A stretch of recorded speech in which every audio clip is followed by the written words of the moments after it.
29 minutes past 5, Monday, the 7th of July, 2025. Welcome back to the Richie Allen Show. Without further ado, it is a pleasure to welcome back the broadcast journalist, a long-time friend of this programme's. He's live in Bristol this evening. Let's welcome back and say hello again to Tony Gosling. Welcome back, T. Thanks for taking the call. How are you? Yeah, very well. Really a bit disappointed. I was sitting there at 9 o'clock this morning waiting for all the calls. Oh, you've done this exhaustive, fully referenced investigation into the London bombings, and nothing came through for some reason. I don't know why. Possibly there is a narrative that they're trying to push towards World War III that was actually making the terror real back 20 years ago, that this was really all about, and the mass media can't be trusted at all. Do you remember the actual day itself and being 4 or nearly 4 years in the wake of September the 11th? Were you aware that something might not be right with it as it was happening? Well, yes, immediately, pretty much, because I think you just put your finger on it, because 9/11 had just happened. We were in the process of we'd already formed really a 9/11 Truth organisation in the UK. And people like Ian Henshaw, who wrote the definitive book on 9/11. It's basically a little handbook. It's everything you need with nice pictures to know that it was completely untrue. The whole story about bin Laden, all this stuff they were telling us, and how it was clearly the intelligence services that had done this, that the aircraft had most likely been swapped. So aircraft had taken off from ordinary airports on 9/11, and then other aircraft with the same transponders or same code on the transponders had been swapped, and that all the air defence radars and all the normal civil radars in the States that had been hacked. We were very much aware that something like this needed to be thoroughly checked. And I can remember the day itself. Literally, we went round to a house of a guy called Adrian Connock, who was living in Bristol at the time, who went on to do some film, I think it was called Mind the Gap, about the 7/7 bombings. And literally, we were going through the news and recording stuff as it was coming out.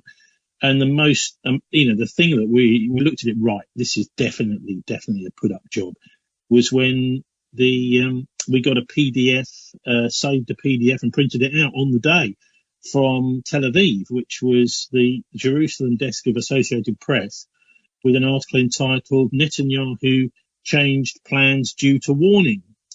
Well, what warning? There was a warning. There was no warning. And Netanyahu was in town, and apparently this is what the article said. This was the Tel Aviv Associated Press desk phoning up the London embassy of the Israelis, and they were told by Dan Shaham at the Israeli embassy, "Oh yeah, we got a warning, and Netanyahu didn't go anywhere near the place he was supposed to go because we made sure he knew well beforehand." And we told Scotland Yard. Well, Scotland Yard subsequently denied that in the succeeding days. So quite clearly from day one, anyone that really wanted to know about what was going on knew there was something fully up with what happened on 7/7, and the official narrative immediately that was coming out about it being a surprise attack was a lie. Is the article still available to read? I'm aware it's real. I'm not challenging you at all. I know it was reported in Israel that Netanyahu was warned. Is that still available to this day, or has it been scrubbed? When it was reported all around the world, that particular Associated Press article on the wire services all over the world. One thing they do is they tend, I'm talking about the deep state here, is they tend to go back over all the incriminating evidence against them and try and scrub it from the internet. But I'm sure it's out there somewhere. If anybody wants to just look for on a search engine that is not Google or DuckDuckGo or one of the other rubbish search engines, Netanyahu changed plans due to warning, you'll find it. Can we do something a little bit different today? I don't think we'd ever have done this before, you and I. So imagine you're right, because I have a fair idea of your central thesis, because we've been mates for 15 or so years and we've talked about it before.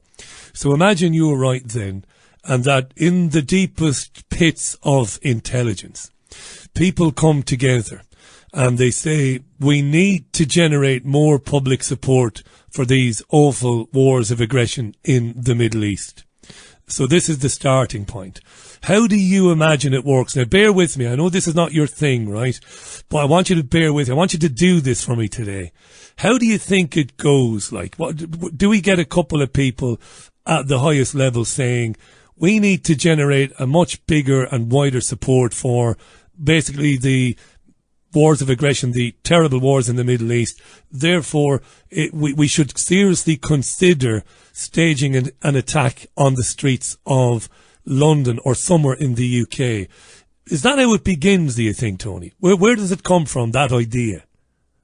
Well, I think originally it comes from the people at the Project for the New American Century and this idea of the Yinon plan from the 1980s. So there was way back in that time, Oded Yinon, who's an academic and journalist in Israel, in the 1980s came up with this plan for balkanizing the Middle East, but they needed to have a casus belli in order to, the Americans that is, in order to have all these interventions in the Middle East, as we know, the Iraq War, etc., which was a few years before 7/7.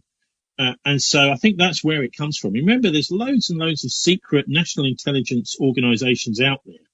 One of the most pernicious is called Le Cirque, which is a group of mostly ex-intelligence people, some of them actually serving, I think it was, the guy who was in charge of the vaccines. He was on Le Cirque as well, in the cabinet, under Boris. But this organisation is extremely secretive. These are the people, I think they decide that they're going to actually implement these things. So, the program is there from the 1980s, from Netanyahu's book as well, which was all about terrorism, how the West can win, it was called. That also, I think, came out in the 1980s. And so the plan is there. For the US superpower to be able to intervene wherever it wants around the world. Obviously, 9/11 was the biggie, the Pearl Harbor, as Brzezinski said. We need a new Pearl Harbor. So the thing is, there's lots and lots of stuff in the media all the time. But you need, if you're an evil person, you need to have these terrorist incidents, whether it's the train bombings in Spain, whether it's the Charlie Hebdo attack type stuff in France, or whether it's the 7/7 London bombings. I mean, think also, of course, about the Christchurch Mosque massacre carried out by a Nazi who was very much in the eyes of the New Zealand intelligence people in New Zealand. So all of the countries that are needed to be brought along on board, something big has to happen in their country in order to send a shockwave through the system essentially that's what it does, isn't it? The mass media is like the nerve center of humanity. It's still it's still a massive operation, though, Tony. And this is the reason I want to stay with this for a few minutes. I would say not necessarily. No. Well, let me explain why I think it might be. Let me explain. Hang on. People involved in doing it, actually. Yeah. Well, let me explain why I think it might be massive. So, for our listeners who might be new to this, the men blamed for it are Hasib Hussein, Mohammed Sadiq Khan, Jermaine Lindsay, and Shehzad Tanweer. They're dead now. And it is alleged that they blew themselves up on these trains and on this bus and killed 52 people at the same time. Right. Now, it is widely believed by researchers like yourself that bombs were placed under the carriages of these trains and that maybe the guys themselves weren't carrying any bombs at all. Do you want to explain for our listeners? The belief is that the guys were completely innocent and that they might have agreed to attend, ironically when you listen to Peter Power, but they might have agreed to come down to London to participate in a training exercise. Is that what we think happened?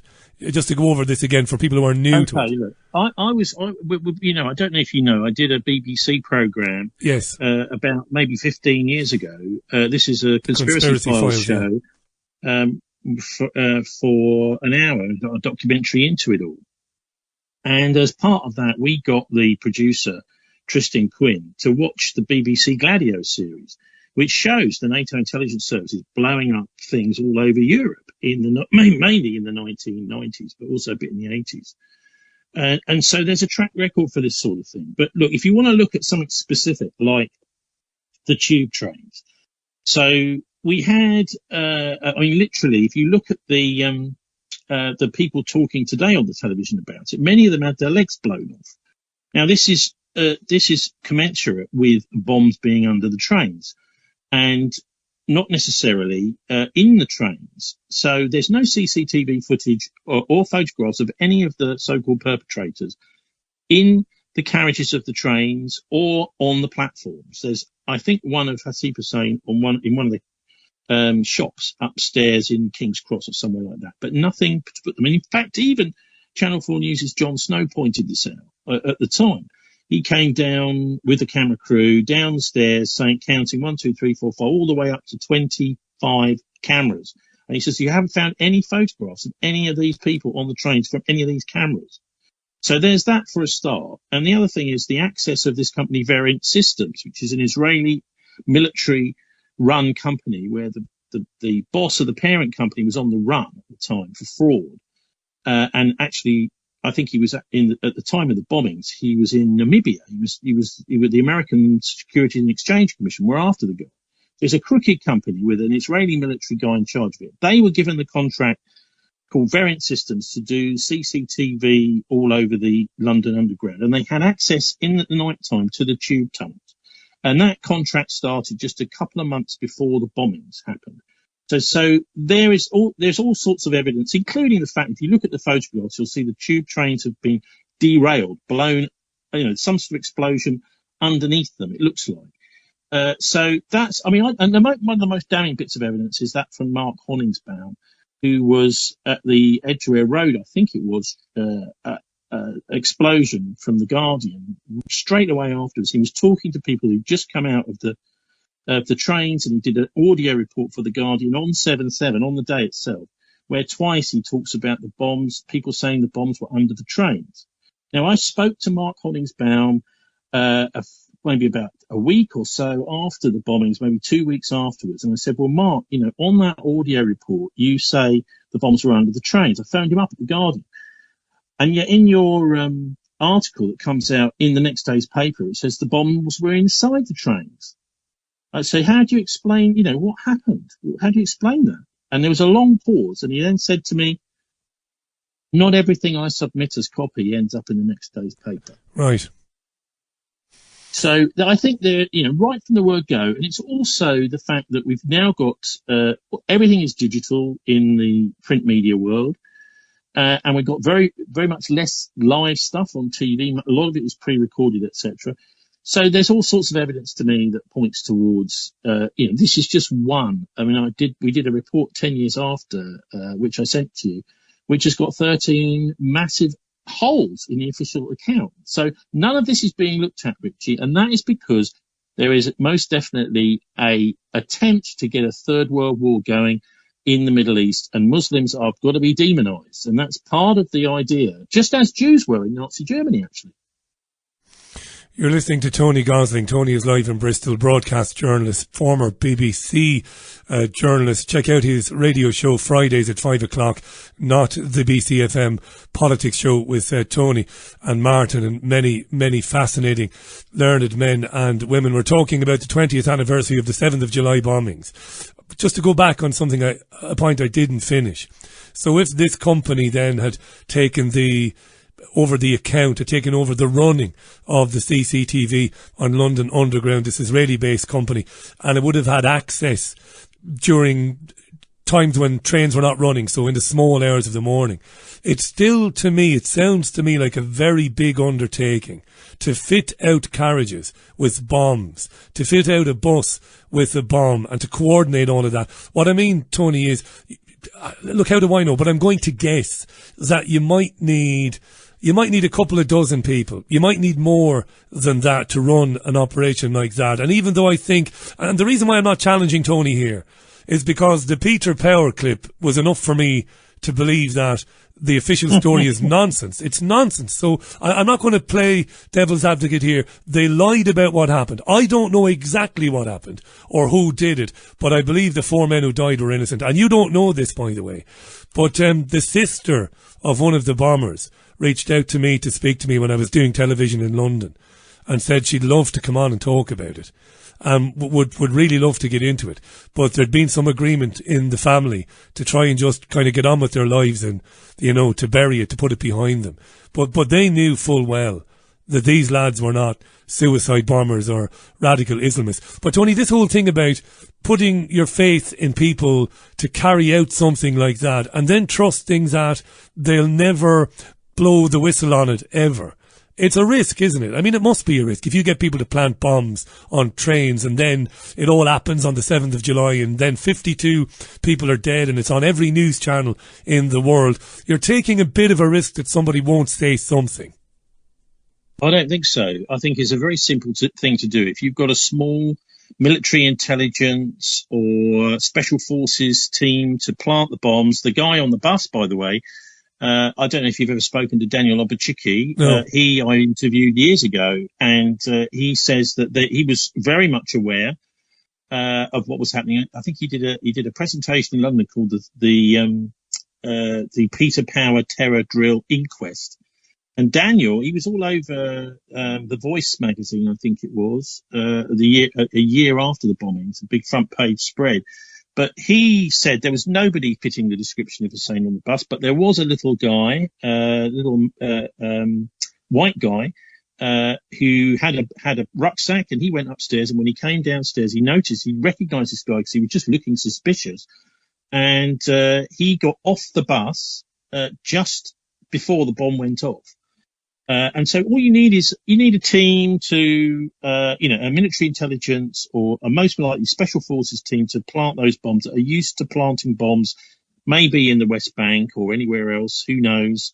I think that was an Israeli military hit on London. I mean, you only need a small group of people to plant those bombs, maybe one or two under the tube trains, and also but what you do need is a complicit system at the Home Office, within the Metropolitan Police, in order to persuade people to cover things up afterwards. You need to have those. It's a bit like the JFK assassination. If you can control 2 or 3 institutions that are likely to possibly cause you trouble afterwards, and also you've got a good deal of influence within the press as well, then that becomes a sort of troubleshooting job after you've done the job. But doing the job itself, I think, is a fairly simple task. Did you want me to just run through some of my Yeah, points? I do. But just before you do, there will be Jews listening to this program, and they will say, "Here we go again.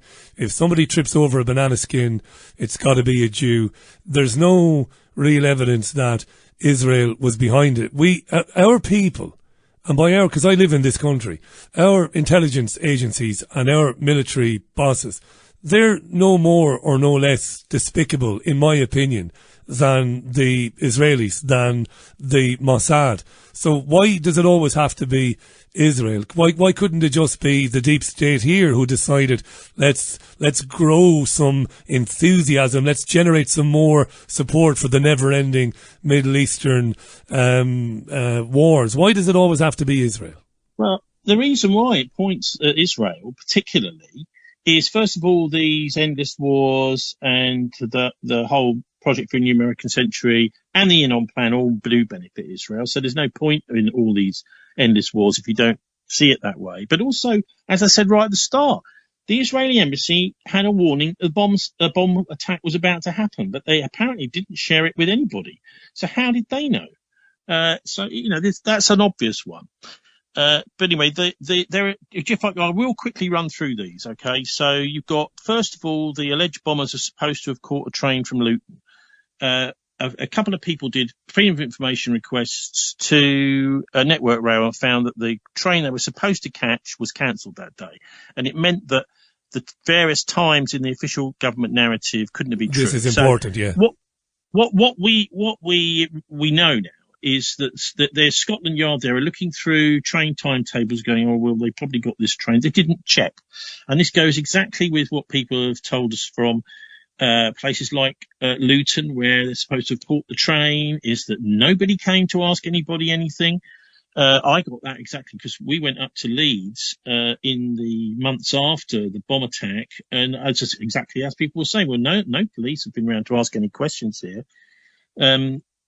There's also the case of the guy, I can't remember his name, but he had handed in evidence about the ICRA bookshop in Leeds because he'd been fixing their computers to West Yorkshire Police 6 months before the attack, saying, look, you've really got to investigate these guys. There's complete nutters in here. And then after the event, he was told by the police, oh, we never received the information. So, you know, he was pretty annoyed about that. Martin Gilbertson is his name. So anyway, there's that. There's also Netanyahu, as I said, who got a warning. Yeah, but if the Israelis were behind it, hang on, if the Israelis were behind it, why the need to warn Netanyahu to change his plans? I don't understand that. Well, they knew. This is the point, is they knew something was about to happen. But that Scotland Yard denies that the Israelis told them. And the whole story, even today they're saying there was no warning, there was a warning. Okay, so who had the warning? Who knew something was about to happen?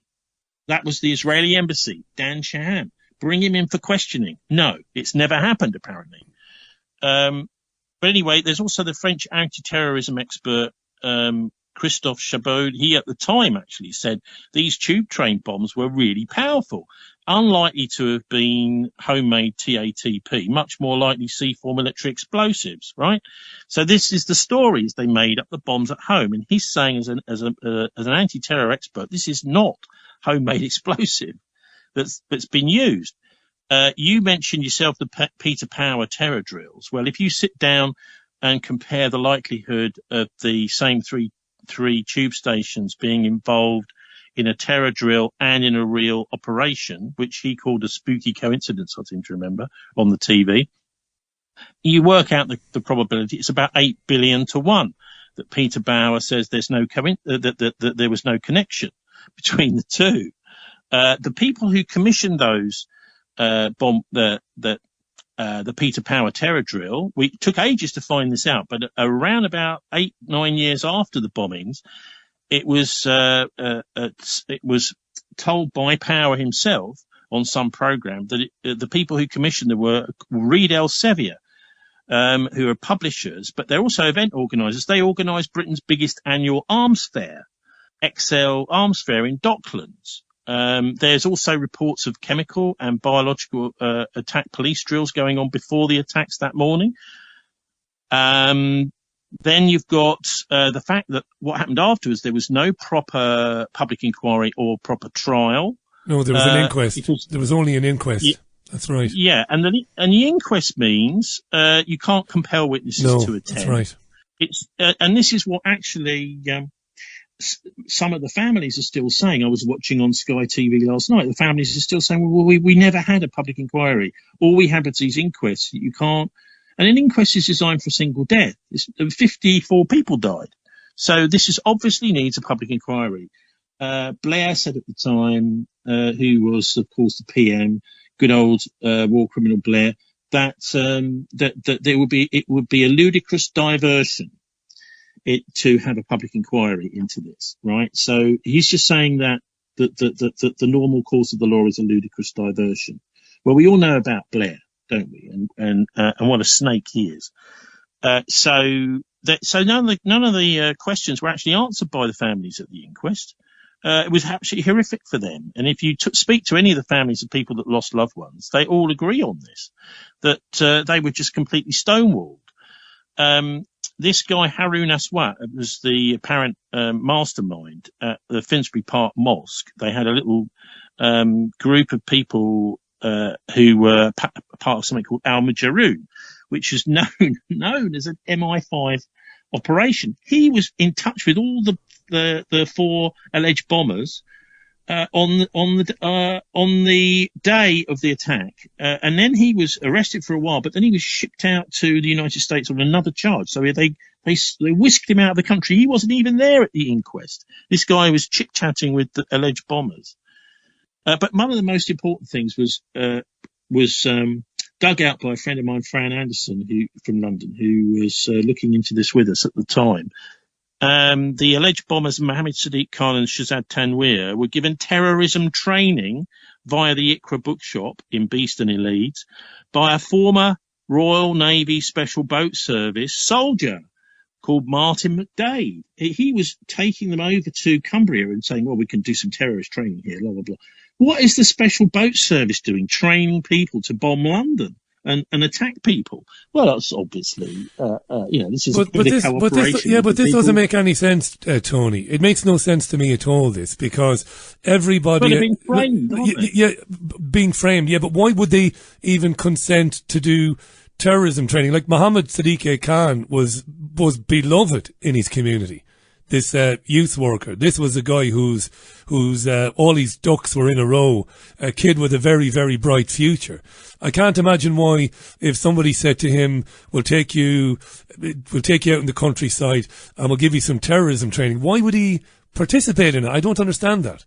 Well, I'm just saying you better ask Martin Gilbertson, or you better ask Martin McDade. Gilbertson was up there. He was working in the Iqra bookshop, and he knew exactly what was going on. All I'm saying is that this was revealed in all the way a lot of this stuff has come out is just little bits and bops here and there. Maybe a one news story a couple of years afterwards. Gosh, isn't that amazing? Look, yeah. Someone from the Special Forces was training these guys and very close to them.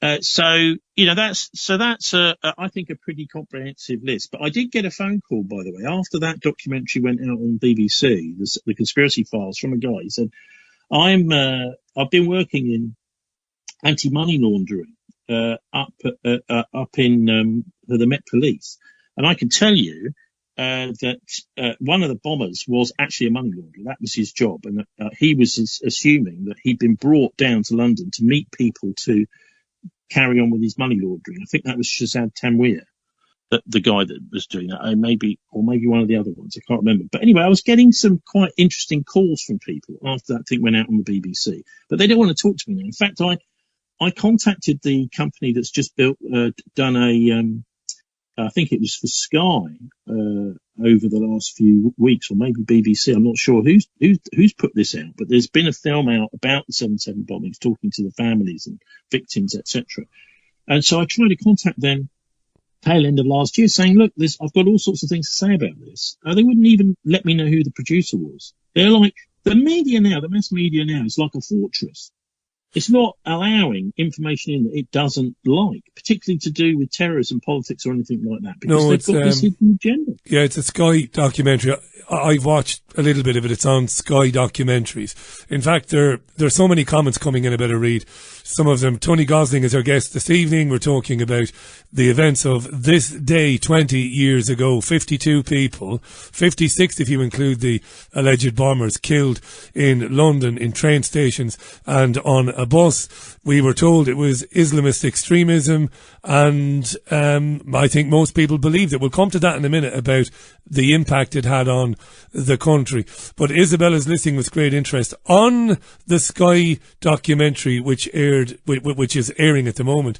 One of the guys who survived the bombing said that on the day he missed his normal train, but very strangely, one arrived straight after the one that he had missed. But that actually never happened, says Isabel.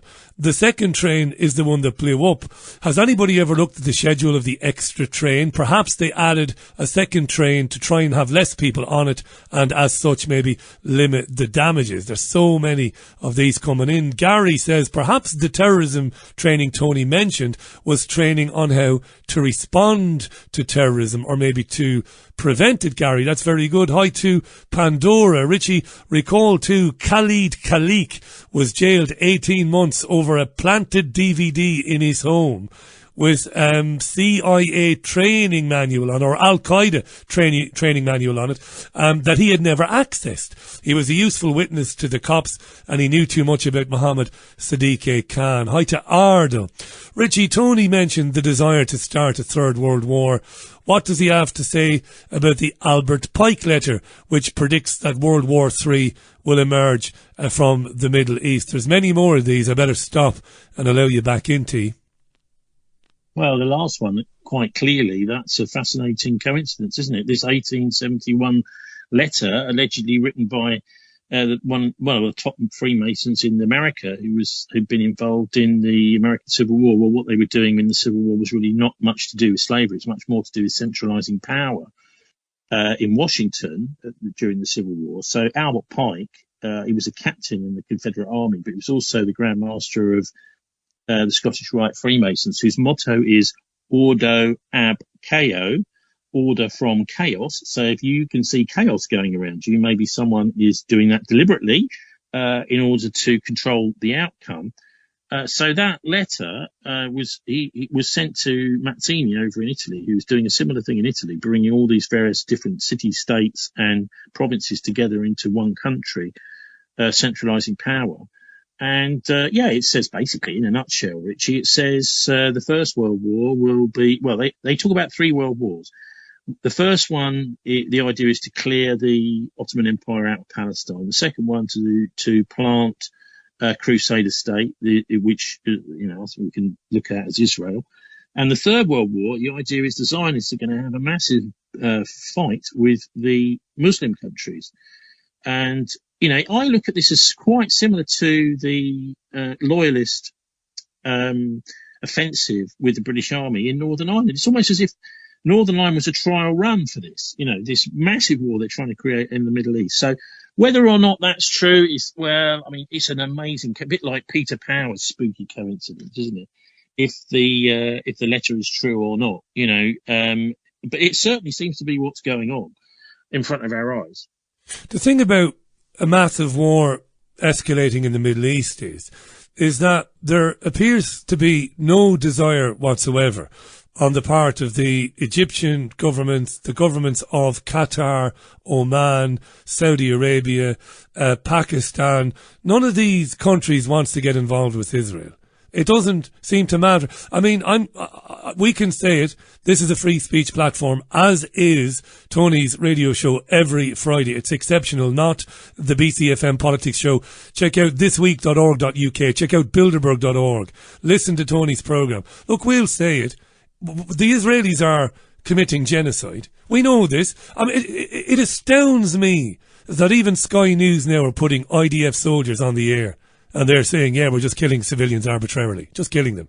As has been broadcast today on Sky. You even have a contractor working for this dodgy aid organisation which is run by Israel and America. He spoke to the BBC on Friday or Saturday, and he said our employees are just shooting at Israelis coming forward hungry. So no matter what Israel does, and it is a genocidal construct, it exists to destroy the Palestinians. That's all it does.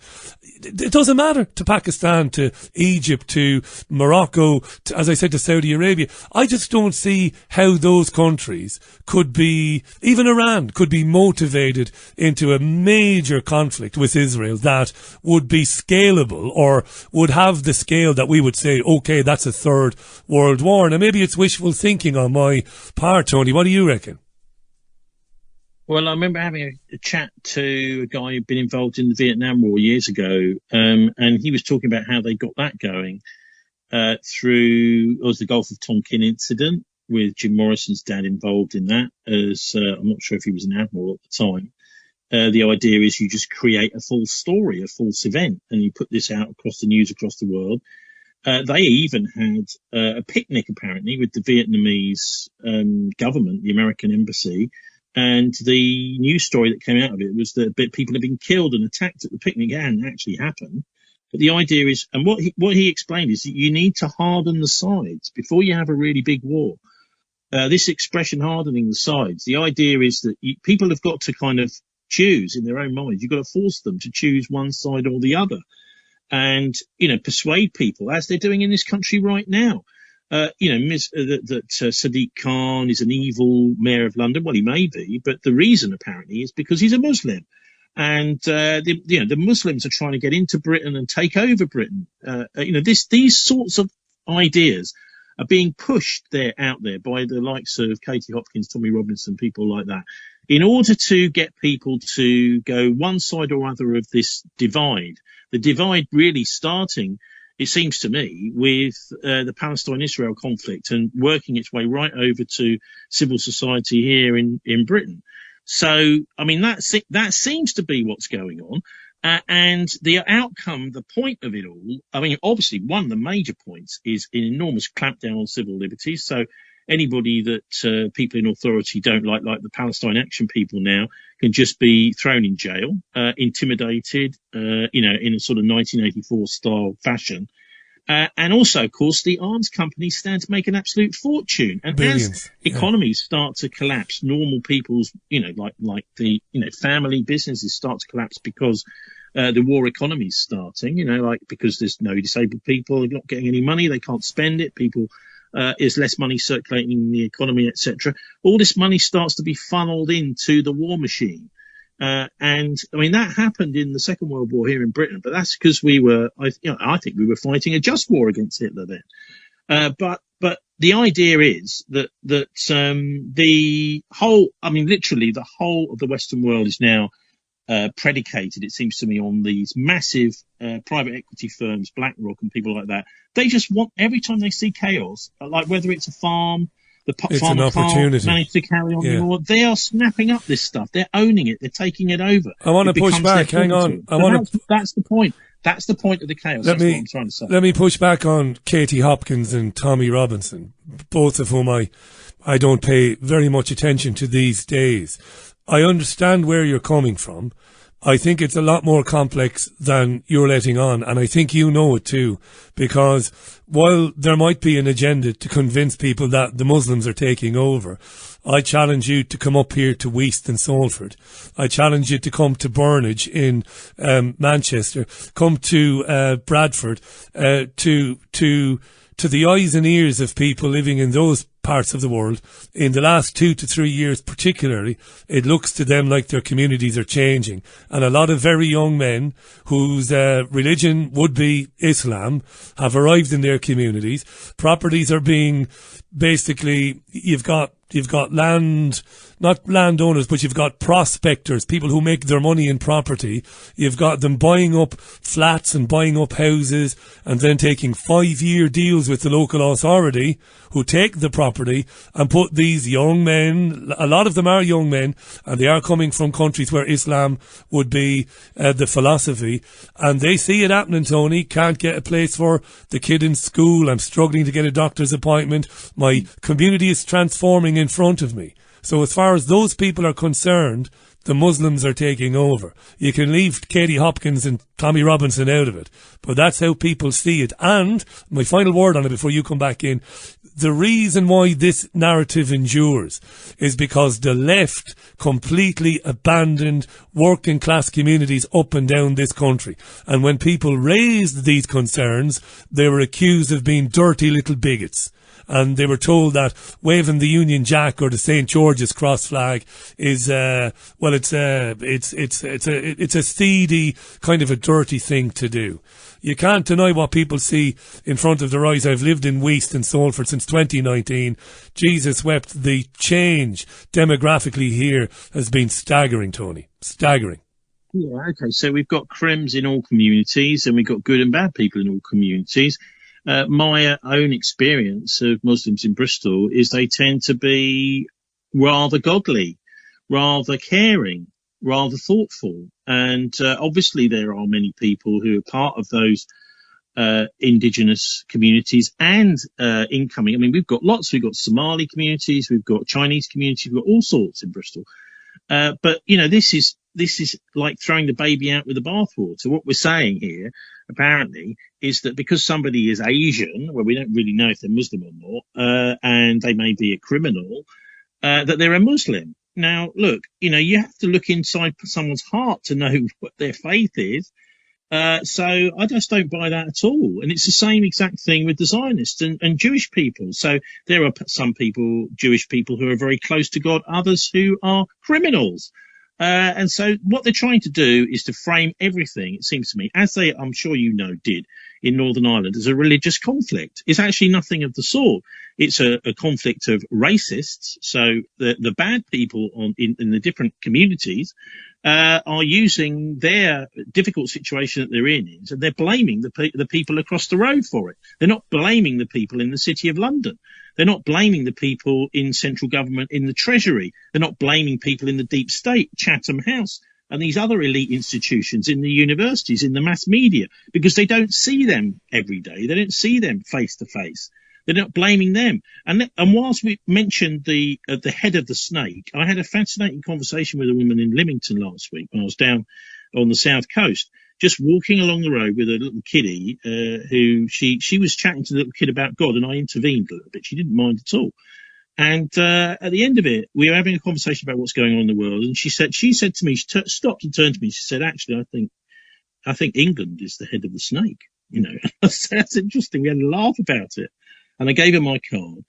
But at the end of the day, the city is the problem. The control of money is the problem. If you look into the horrific, I mean, literally Nazified, fascistic, eugenicist attack on disabled people that the Starmer government tried to do last week, this is unnecessary. It's totally unnecessary. The Bank of England can just make this money up out of nowhere, and it can give it to disabled people. So what they're doing is utterly cruel and vicious. And the people at the heart of it all, of course, are the City of London.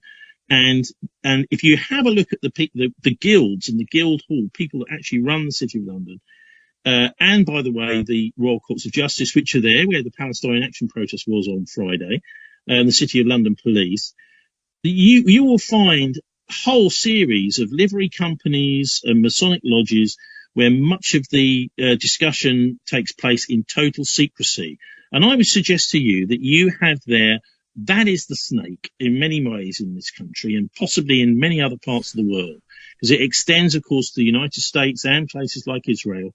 And the way it operates is you've got these basically covens of 13 or maybe more in a Masonic lodge, and the head of each one is then in another coven. So, but they use these things as cover, basically. So things like the Order of the Garter, these orders of chivalry, is a cover for a coven. In fact, if you look at the Order of the Garter, it's 26 in the Order of the Garter, which controls the British monarchy, and that's 2 covens of 13. And if you also look at the livery companies in the City of London in the Guildhall, these are also very similar. They have these elite secret organisations which are absolutely secretive, and they do not like talking to anybody about it. I was just watching something the other day about the head of HMRC, the tax people, in the Spider's Web documentary about the City of London. And he's having a massive banquet whilst he's just managed to lobby to get his one of his mates at BT not to be paying tax.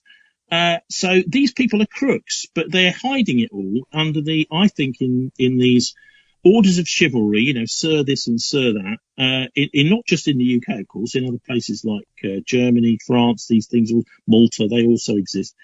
And they're using their secrecy to cover criminality. Let me come back in. I buy into pretty much all of that because, like yourself, I've been interviewing people, listening to people, reading people and watching people for years. But you're not going to bring the ordinary man and woman in Salford or in Derby with you. And I don't mean you, I mean in general, unless you meet people halfway and unless you listen to their concerns. Like, it's not going to wash when somebody like yourself says, the Muslim guys coming in on the small boats, they're no less likely to tend towards criminality. That won't wash with people because people can see what's happening in their own communities. Where these undocumented males come in to cities here and in Ireland, there is an increase in petty crime and an increase in serious crime, assaults against women. These are not the same as us, Tony. Like it or lump it. And I'm like you. Most Muslims I've met in my life are like most Christians or like most agnostics. Of course they are. Of course, that's been my experience. I wouldn't deny it. A Muslim or an Asian isn't any more likely. But what we see in this country and in Ireland is we see pockets. It's almost deliberate. Again, young men coming in to the country, burning or tearing up the documentation before they arrive, being handed accommodation that depletes the accommodation available in those areas to the detriment of people who need a home. They put them up in hotels. Now you don't have a hotel to go and have your confirmation or your bar mitzvah, all of this stuff. And when you tell people that, well, no, you're just being silly, they're never going to look at the City of London, the Crown Corporation, the Masonic lodges. They're not, Tony, unless people acknowledge that in their communities, huge problems. That, right? And the grooming gangs, I could be here all day about the grooming gangs. No, well, we can talk about it because we're not trying to appeal. I'm not trying to appeal to the masses. No, I know you're not. About the head of the snake, what it is. But you're absolutely right about this massive influx of criminality. That is quite clearly deliberate. Organised crime gangs doing it, and the European Union helping it all along, which is, of course, not democratic at all anyway, which is run by organised crime, by the way. And so that is the purpose of that, is to just undermine community, undermine society, bring down wages. This is a majorly important, undermine trade unions, so that bringing down paying conditions. But this is an attempt to undermine and to cause chaos. This is what it is. And I'm not saying that the people who are coming on the boats, etc., are squeaky clean. They're not. They're economic migrants. They're looking to make better for themselves and their families. And if they may be straying into crime, well, I mean, Brits do that too. And sometimes that's, I think, the purpose of a lot of this. I remember chatting to David Southwell, the author of, it'd be great if you could get hold of him, but I think he's gone pretty underground now. He wrote a book called The History of Organised Crime, which is a brilliant coffee table book. And how he explained to me, he said that all sorts of forms of prohibition and poverty, organised crime love it because they thrive. All these people who can't get a job, oh no, they're hungry, they need to feed the kids, they're absolute cannon fodder for organised crime. Organised crime will suck them up, give them a job, and then suddenly they're in the black economy and they're criminals. The only trouble is that they may go to prison, they may get caught, so they're completely under the control of the crime bosses. And this is really a way, I think, of totally undermining the society that you and I grew up in. I mean, the idea is to just totally destroy it, I think, and those values and the morals that went with it. Yeah, and it's hugely important, that, because that's a big barrier. It's a barrier to entry. But by that I mean people reaching some understanding that the world they thought existed doesn't exist at all, that it's a much darker place, and that there are agendas at play where humanity is supposed to be taken into, as we've often talked about over the years, a very technocratic, dystopian future where everything we do, everything we say and think is controlled. And of course, you're right, these small boat crossings, the Irish attitude to immigration, which is just open the doors and allow anybody else in. Of course, that's designed specifically to prevent people talking about the bigger picture, because this is their reality. Like, it's your reality, isn't it? If you're living in a place like where I live, which is the ultimate working class estate. This is where I live. I love it. Proud of it. I'm a working class lad. But you see it transformed, and you see the impact it has on people. It hurts people, it saddens people, it angers people, it frustrates them. They see their life chances diminish slowly but surely. They see two-tier policing. All of this stuff, which I believe is deliberate, but they don't know that. It's worse than that. As of Friday, it's a police state. We're living in a police state. The 83-year-old priest, If you say now that you support Palestine Action, which is a non-violent direct action group, a brilliant tradition we've got of non-violent direct action, including, by the way, the suffragettes burnt buildings down, right? Yeah. Their main campaign was actually a window smashing campaign, which, you could injure somebody on the other side of the window. But the Palestine Action have been breaking into arms factories, etc., and destroying equipment, not harming people at all.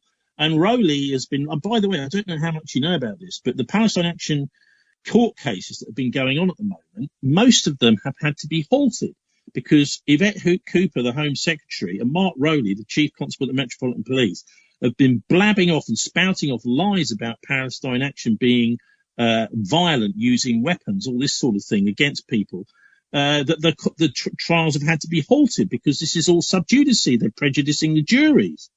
So this is how messy it's got. But it's becoming a police state. If you cannot take action to stop genocide in British society, and if you do, the police come and arrest you, or if you even suggest that it might be a good thing to do that, you're living in a police state. That's where we really are now. And if you think about it, we had the report over the weekend, didn't we, from MI6? MI5. There's the BBC have done a brilliant, I don't often say this, brilliant investigation into an MI5 agent who was a Nazi, not a neo-Nazi, a Nazi machete-wielding madman who was trying to attack his girlfriend with a machete. And the BBC have exposed a whole series of lies that this is the kind of guy that is one of their informants, and he's been paid by the state. So this is what these are the people that should be being arrested and dealt with. And if we don't do it, we really literally are heading towards a full-on fascist society. Just want to push back again on your claim, that there's been no evidence of violent behaviour by anybody connected with Palestine Action. I'm just reading a High Court judgment which was basically the basis to refuse their appeal because they wanted to appeal against the ban. And according to the High Court judgment, the methods have become more aggressive, with members of Palestine Action demonstrating a willingness to use violence. And that's straight out of the High Court. So I think what they said, I think there was a statement from somebody from Palestine Action that they said, I will not be violent if someone, I am not going to be non-violent if somebody uses violence against me. I think that's where it comes from, as far as I can understand. Now, I don't think in any of these cases there's any examples of Palestine Action people being violent to those trying to arrest them, etc., or security, because what they do is they get in, they do the damage, and then when security turns up, they just hand themselves in or they run away. So I think that's where this is coming from. And maybe that wasn't a wise thing to say. I'm not going to, but actually it is within their rights. If someone starts to, rather than apprehend them, to attack them and use violence against them, then they may well be within their rights legally to defend themselves. So I think should explain that. And of course, the lawyers for the Crown are going to use these sorts of excuses, as Mark Rowley has been using these excuses on the TV over the weekend. Yeah, it was. Isn't it funny how unsurprising it was to see footage of an 83-year-old lady, former reverend, being arrested for sitting on a deck chair, holding a poster or a placard saying that she agreed with the spirit of what it is that Palestine Action has been doing. Isn't that kind of telling, isn't it, where we are today in 2025? Look, it is. That we're not surprised. Just on the positive side, right, this is absolutely insane and unprecedented for it to be like this. This is a long, long tradition going back hundreds of years in this country. This non-violent direct action tradition, which, if you go back to the 1990s, I worked with some women who managed to, in fact, to help them make the film, because they went to court afterwards. They went into a Wharton, I think it was, BAE Systems base, and smashed up a Hawk jet which was going to the dictatorship in Indonesia. And after 6 months, not a year and a half, which happens now, after 6 months they came to court, to the High Court eventually, and at the Old Bailey found them not guilty, because they said, we were trying to prevent a greater crime, and they went free.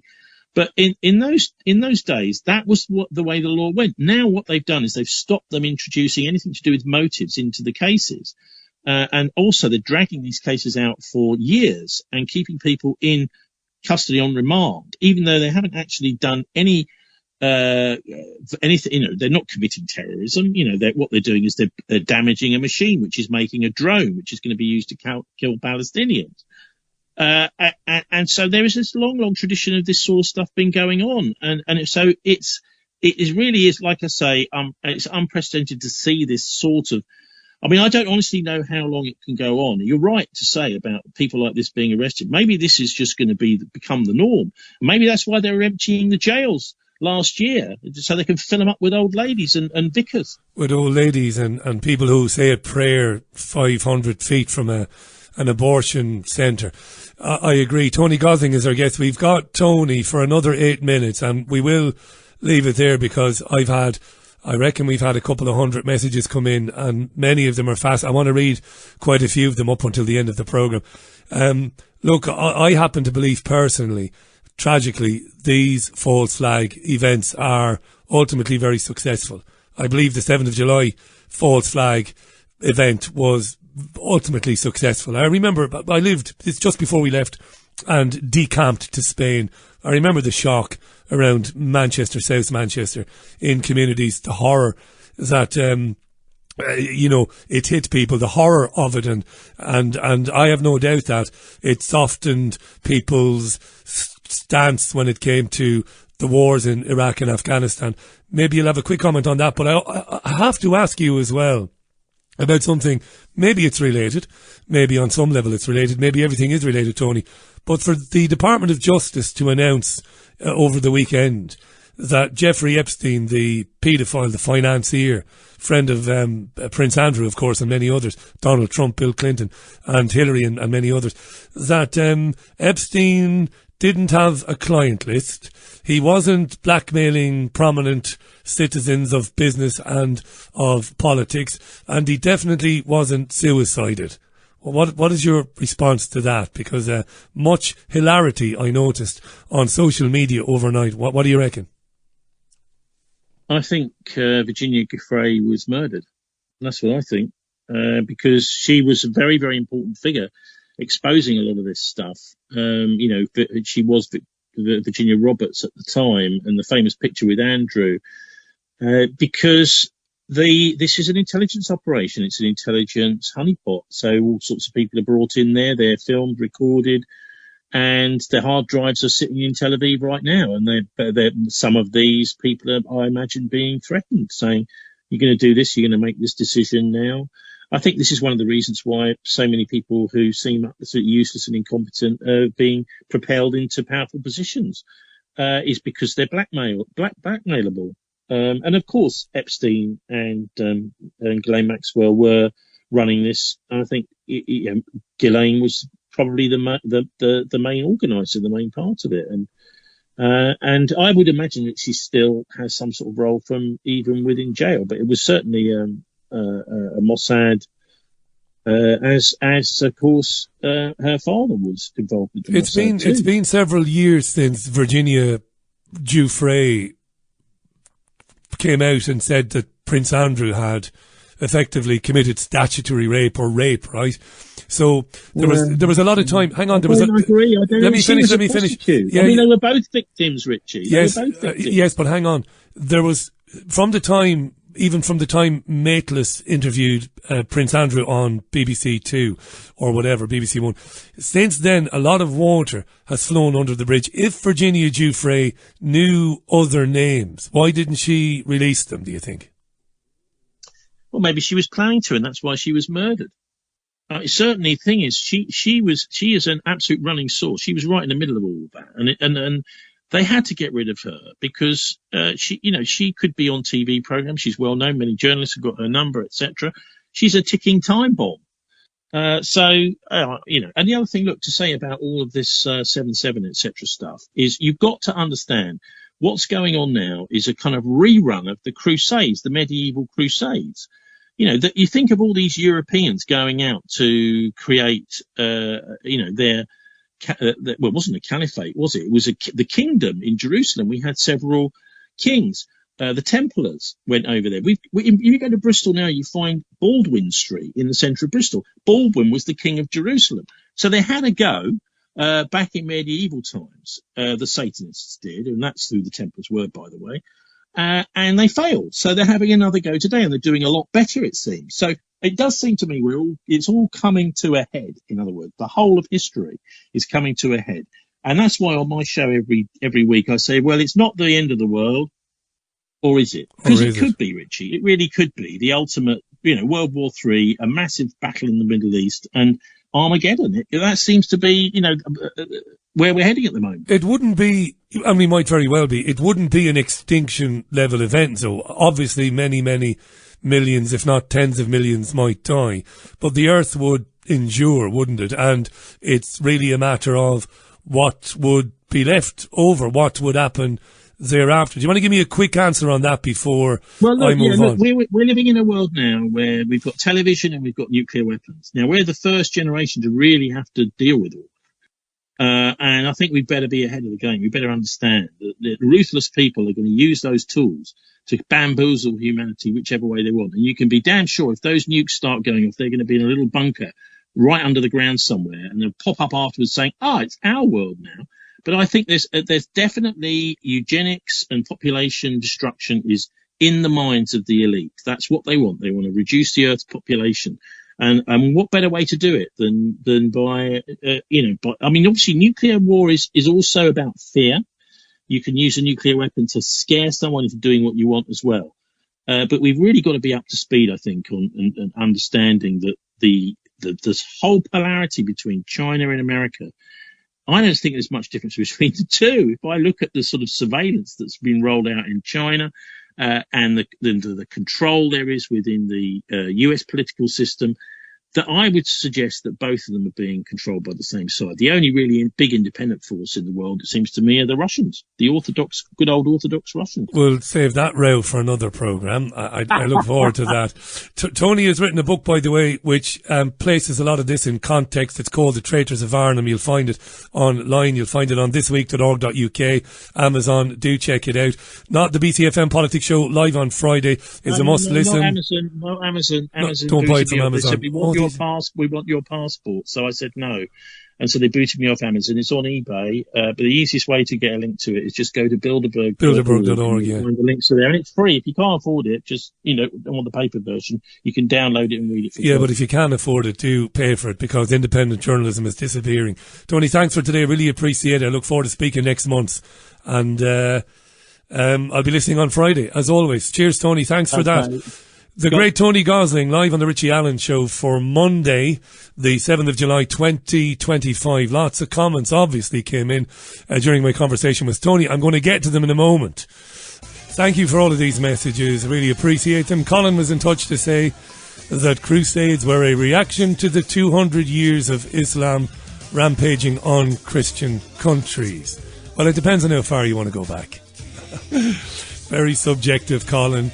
Very subjective. Depends on how far you want to go back. Tim says Israeli false flags go back as far as the 50s when they bombed the Alexandra Hotel in Egypt. It's documented, admittedly, but now it's old news. Hello to John Taylor. Richie, I don't believe nuclear weapons exist.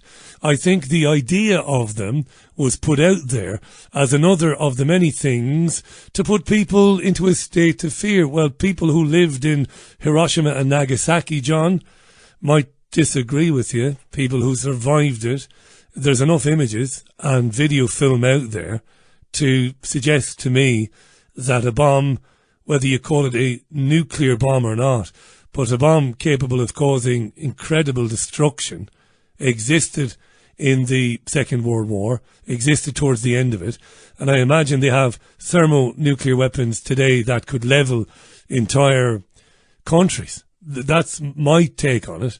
But thank you. Listen, I don't know, I suppose. Hi to Carl. Richie, Jews who follow the Jewish teachings are a danger to the rest of society. Some of their beliefs and reasoning for their behaviour is shocking. Some of their beliefs and the reasons for their behaviour is shocking, he says.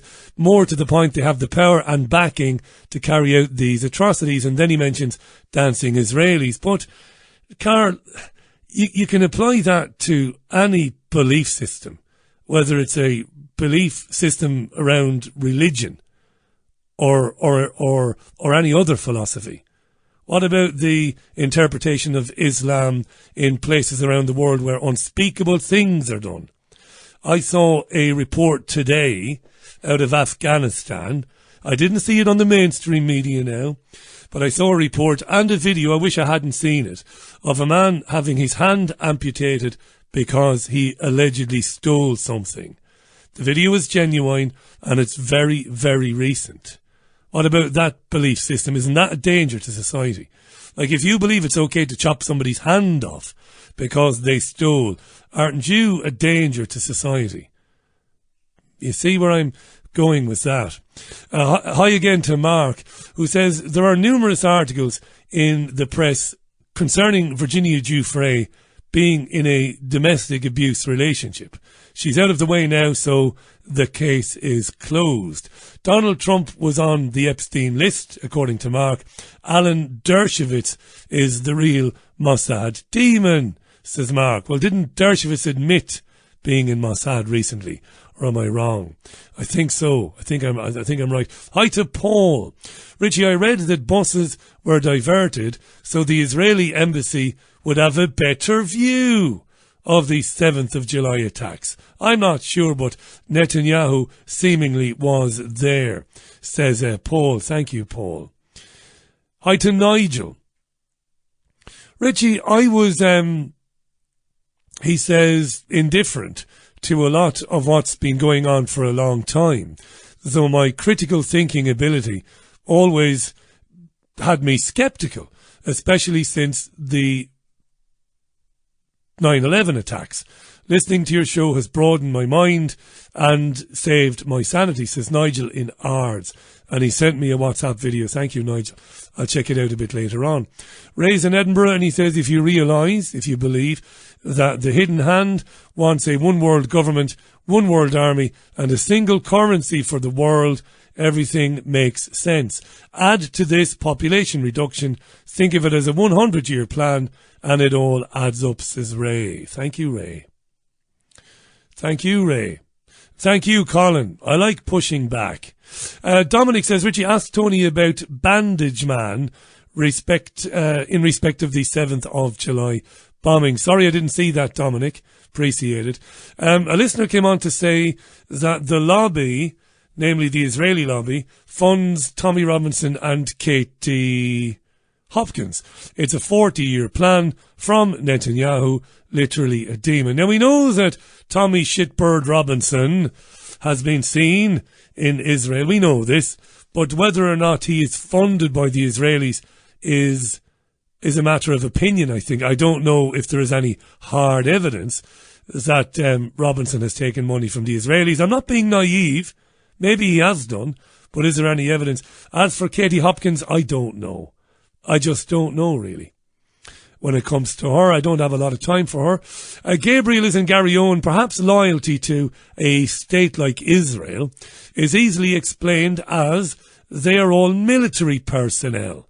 The Jewish angle is a distraction which the Israeli savages, he says, have hid behind for the past 70 years. Lynette is a fan of Tommy Robinson. I love Tony but don't agree with his stance on Robinson. Robinson has been maligned by the media, and if you listen to him, he has a reasonable argument, and he's been persecuted by the establishment. I've changed my mind on him, says Lynette, and you are entitled to your opinion, Lynette. But all the evidence is that Tommy Robinson is a deep state creation. Robinson is just another populist, not saying nothing new that hasn't been said by conservative commentators over the last 50, 60, 70 years.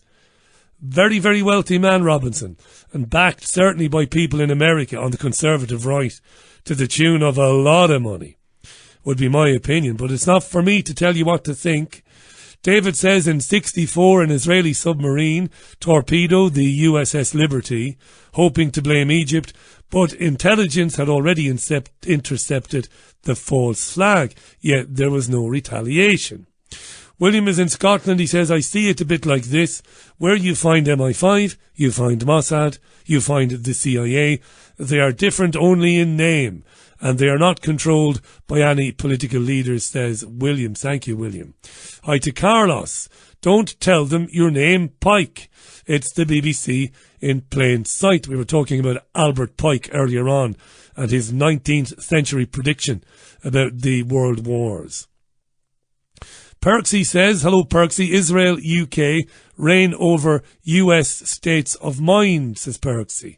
We're talking about where does the real power lie? Is it the city of London? Is it in Tel Aviv? Is it in DC? People should familiarise themselves with characters like Leo Strauss. Speaking of the project for a new American century. Right, now Strauss died in the early 70s, but he's one of the fathers of neoconservatism, and a very interesting man indeed. Check him out, because reading about guys like him might give us some idea of how events have unfolded in the last 30, 40 years and where they might be going. Good evening, Elizabeth. Now, the discussion you had with Tony brought it all back to me.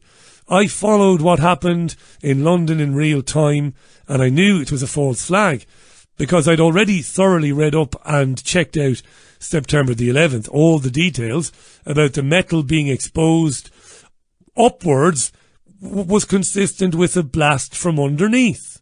Yes, that's right, Elizabeth. Most independent thinkers, most non-mainstream media journalists have concluded that bombs were placed underneath the train carriages.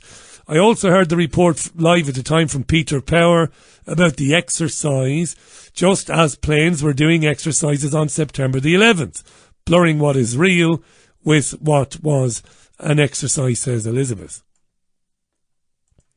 Hi to Johnny Cash, must be the real one. Richie, I've looked all over the internet and cannot find any video of the Christchurch Mosque massacre. Why is this, I wonder, says Johnny. I don't know, Johnny. I thought videos would still be there on certain websites, but maybe not. Hi to Dredger. Hello, Dredger. Richie, I remember on 7th of July between 10 a.m. and 12 noon, a news report came on the BBC and ITV that police had shot 2 terrorists near Canary Wharf. That report disappeared by 2 p.m. Now, this is true. What Dredger has shared with us there is 100% true. And I suppose at the time they blamed what they called the inaccurate reporting. They blamed it on the chaos of the situation. So Dredger is right. It was reported on the BBC and on ITV on the morning of 7th of July that police had shot 2 alleged terrorists near Canary Wharf, but this was later retracted. Again, when they did speak about it, because they had to speak about it, on the day they said, well, it's a very confusing scene and reports are emerging all the time. Not all of them will be accurate. We have to, this is a very live situation, yada, yada, yada. So things are being reported and we can't confirm them, yada, yada, yada. But some people believe that the 2 people shot may very well have been 2 of the men who were ultimately blamed for it. Right? You see? Maybe. Who knows? I don't know. But a lot of wise men and women believe so.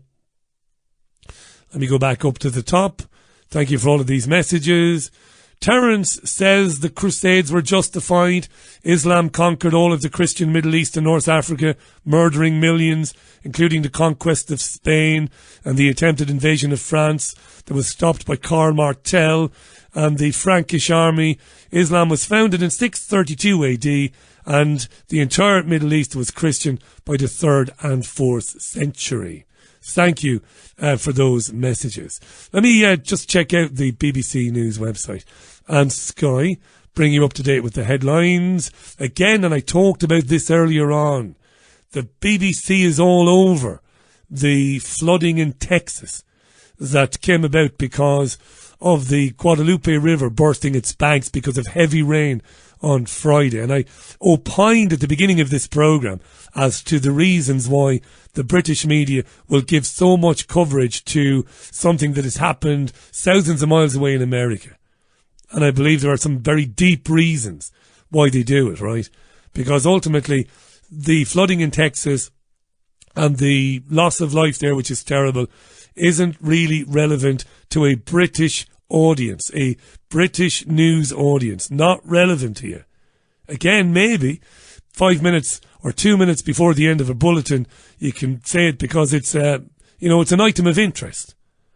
But they give so much coverage to it, I believe, because it ties in with their climate catastrophe agenda.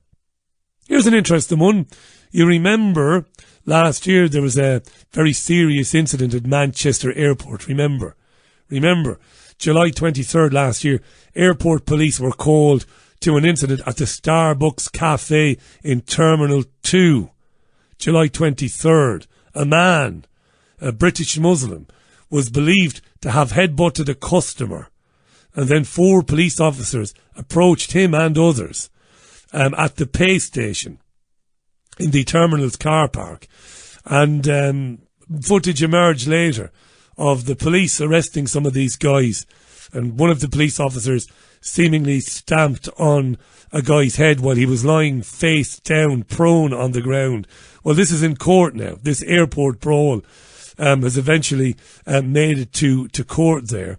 A jury at Liverpool Crown Court have seen airport camera footage from different angles showing what seems to be a high level of violence towards the officers. It's an interesting case, this, because it happened not long after what happened in Southport, you might remember, where the young girls were murdered, which led to people opining about it online, and that was later on blamed for riots and disorder in different parts of the country. So 2 guys are on trial, accused of assaulting police officers. They denied the allegations. The footage of it is very interesting indeed.